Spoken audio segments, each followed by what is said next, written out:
Honestly, there's only two kinds of plans. There's a shelter-in-place plan, where you have everything set up to be able to defend your property, and it's really hard to do, or you have an evacuation plan.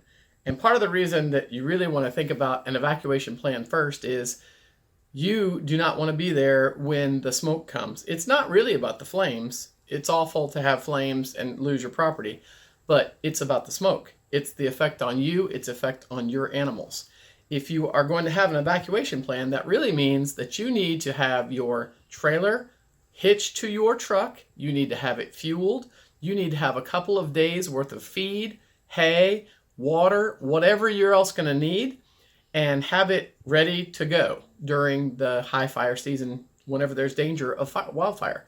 If you go to Australia, you see many people who have that as their plan. They are ready to go whenever there's a catastrophic fire danger situation.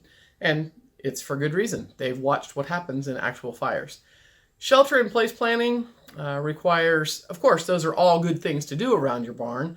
However, it really requires an ability to have water. And that means a pump, that means a large facility for storage of water, a pumping ability, hoses, and then of course the basics such as removing all of the combustible fuels around your barn, such as grass, such as any decorations, those kinds of things, where a little ember can land right around your barn. That's basically what happened in the San Luis Rave fire, very similar. You're worried about the firebrands coming from a long way away. What kind of structure do you have in your barn? What kind of planning do you have to have people help you to defend that space?